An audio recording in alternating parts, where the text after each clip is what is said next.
back to the Laker family, where the Lakers just took another L against the Milwaukee Bucks. It was a very disappointing loss, to say the least. And I'm going to tell you my biggest disappointments in a minute. First and foremost, as Laker fans, we have to be real and keep it unbiased. When we're breaking down teams and players and so on and so forth, such as Giannis Antetokounmpo, we have to give credit where credit is due. As of right now, especially after this game, Giannis has really claimed the throne as far as MVP this season. And he's coming for LeBron. We thought Kawhi Leonard would be the one to try to take the crown from LeBron, but he's too busy load managing at this particular time. So there's not enough evidence on Kawhi Leonard yet because he's too busy load managing. But Giannis has been playing every game. I think he only missed one game, and the guy is putting on a show, and he's showing everybody why why he's deserving of winning a second MVP in a row. We did everything this game to slow him, and we did that to a certain degree. I felt like we did okay. The only thing I didn't like was the quick switching. We switched way too quickly, and it will oftentimes leave a smaller guard on Giannis. The only guard that I was okay with, ending up on Giannis on a pick and roll was Caldwell Pope. Yes, he's severely undersized, but he was the only small guard that we had that got up in Giannis. It was several times where Giannis had to do 2 or 3 moves just to get by Pope, or he couldn't even get by him, to get that momentum going. Because, once Giannis gets that momentum going, there's nothing you can do. Pope was cutting him off, keeping him from getting to that. And he often times had to settle for long-range threes, which he was making. And now if he's going to drill those threes, you're going to have to live with it. And you chalk that up as good defense, better shot. Anthony Davis, I felt, did a good job on Giannis when he ended up on him one-on-one. Davis made Giannis take 3, 4, 5 dribbles and had him settling for either a long 2 or a long range 3. Yes, he hit a couple of threes on Anthony Davis, but again, if you said that Giannis would beat us by shooting long range threes over 6'10" Anthony Davis with that long reach of his, you live with it. You know what I'm saying? You live with that. He was 5 of 8 from the 3-point range. That's how many points? Almost 18 points. So that's almost half of his 34 points. And then the 7 free throws. So we made him more of a perimeter player this game, which is not a bad thing. But what killed us is the same thing that I keep harping on.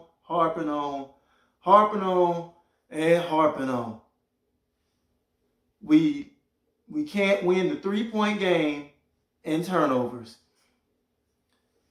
Both teams were evenly matched across the board. Listen to this. We were evenly matched across the whole board. Field goal percentage, 46%, both teams. Free throw lines, free throws were about similar. They made 23, we made 18. Rebounds, 38 us, 40 them. Offensive rebounds, 7 for us, 8 for them. Assists for us, 24. For them, 22. let's see, blocks 6 for 7, steals. This is where the turnovers come. Steals. They had 14 only to our 4 steals, and turnovers. We had 19 turnovers to their 14. So as you can see, we were evenly matched in everything else except the turnovers, and they were stealing the ball more than we did. You're not going to win a game like that on the road against a tough Milwaukee Bucks team. And as I said after we lost to the Pacers, before we even played the Pacers, I said if we go into these tough arenas with these two good teams like this, playing the way we did as far as turning the ball over, not winning the three-point game, we will lose. And we almost, I said we will get the brakes blowed off of us if we go into Milwaukee playing like this. We nearly did. It got so bad, it got to like a 21-point lead. Thankfully, Danny Green decided to show up this game, as bad as he had been playing, that slump he'd been in. If it wasn't for him, we would have just got wiped off the floor. And Anthony Davis on a bum ankle sprain, he played great. But even he in the first half was kind of a disappearing act on the offensive end. His defense was good throughout, but he and LeBron were somewhat nullified and not as active on the offensive end the first half of this game, and that led to us getting down by 21 points.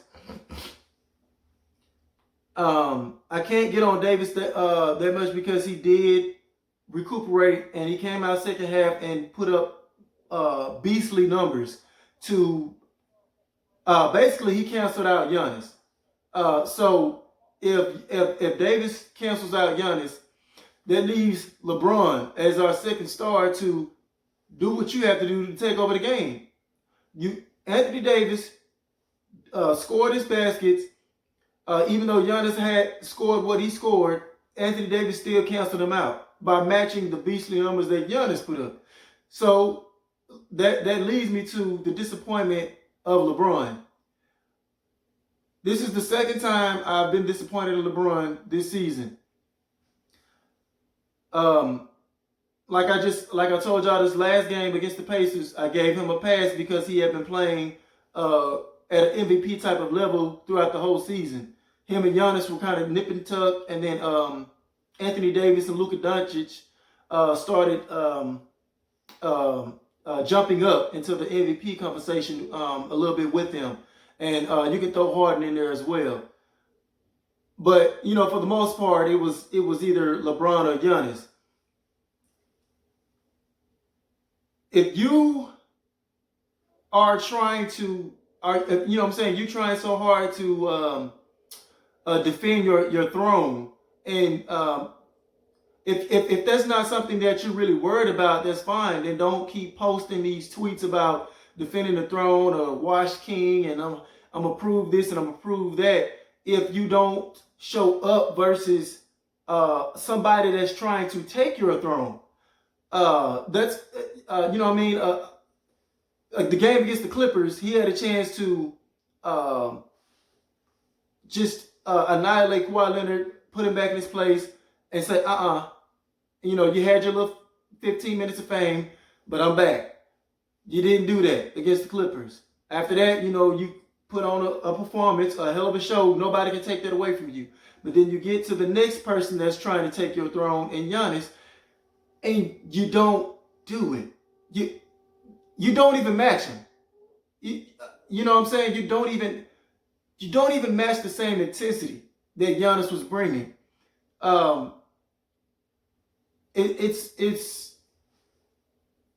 It was a little upsetting to see LeBron that first half just kind of nonchalant. I know you're trying to get your teammates into it, but as we all know lately, the supporting cast has not been shooting well from three. So you can't just have that in the back of your mind, like, oh, I can depend on my guys to knock down shots. No, you're on the road in a hostile environment against somebody that's trying to take your spot, take your throne as best player in the league. You can't depend on your teammates heavily on this game. In spurts, yeah, but heavily, no. You cannot depend on your supporting cast heavily. You have to go for the throats of the Milwaukee Bucks, and you didn't do it. Point blank. Both we ended up shoring up our defense in the second half much better, because the first half we were getting gutted. Like they were cutting through Swiss cheese or something. Like it was unbelievable how bad they were executing perfectly, and we just looked dumbfounded. We slowed them down to a certain degree in the second half, even though they were still getting generating good looks here and there. But we did a much better job in the second half than we did in the first half. If we played the first half the way we played the second half, we win. I know a lot of diehard LeBron fans don't want to hear this, but LeBron has to find a way to get that jumper a little bit wetter than what it is. It kind of comes and goes. He has hot games here and there, but it goes as well. When Kobe was getting older, and Michael Jordan, they relied heavily on a mid-range game, so you couldn't guard them completely for driving to the basket, because you had to honor and really respect their mid-range game, and even their three-point game. Kobe, I think, was a slightly better three-point shooter than Michael, but still, you had to honor that, because their shot was so deadly that that helped open up so much more for them. Mid-range in the post, they didn't have to rely so heavily on athleticism once they got into their mid 30s and on. LeBron, he seems at times like he doesn't really trust that mid-range. And it starts affecting the rest of his game and how defenders defend him. They can sense when you don't really trust your shot, and they play you accordingly. They adjust to that. This is the NBA. Players know, they can sense it. So LeBron has to really try hard to acquire a more dominant mid-range game, in my eyes, to stay amongst the elite. Because as he ages, that quick step is going to wane, the athleticism is going to wane, and then what are you going to do? If he tightens that up, he can stay amongst the elite, even at age 34, 35. That's just my opinion. And I know a lot of y'all diehard LeBron fans don't like to hear him get criticized or here and there, but that's just a little side note of something that I feel like he can still work on even at this age, just to make that shot more deadlier. We're all about the business of what can the Lakers do to win this championship. And like I said last video, and when I previewed at the end, I previewed what was the difference between the Lakers and the Bucks. Giannis has more help as far as outside shooting. LeBron obviously has more help with Anthony Davis compared to Middleton. Anthony Davis is obviously better than Middleton as a duo, but it makes it that much harder on our stars that when our supporting cast doesn't come through from the three-point line. It closes everything up. It closes all your options up when guys are not draining outside shots. For Milwaukee, they were just draining threes on us left and right. They won the three-point game, whether it was Kyle Korver, Middleton, Matthews, George Hill came in and gave them a big boost off the bench. It's crazy. And their bench looked night and day versus our bench as well. Yeah, George Hill, as I mentioned, with the 21 points, they had like maybe close to 30 points, look like, off the bench. And then we get to our bench. 0 points, Dudley. 2 points for Howard. 0 points for Bradley. 2 points for Rondo. 0 points for Caruso. 0 points for Daniels.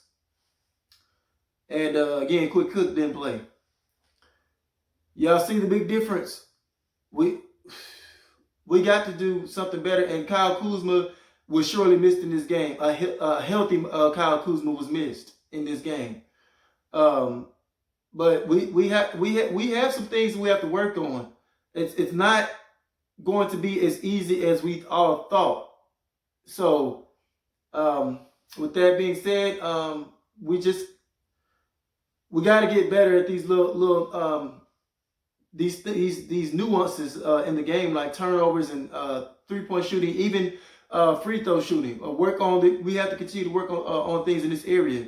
And teams are able to play spurts of zone on us too because of our lack of outside shooting.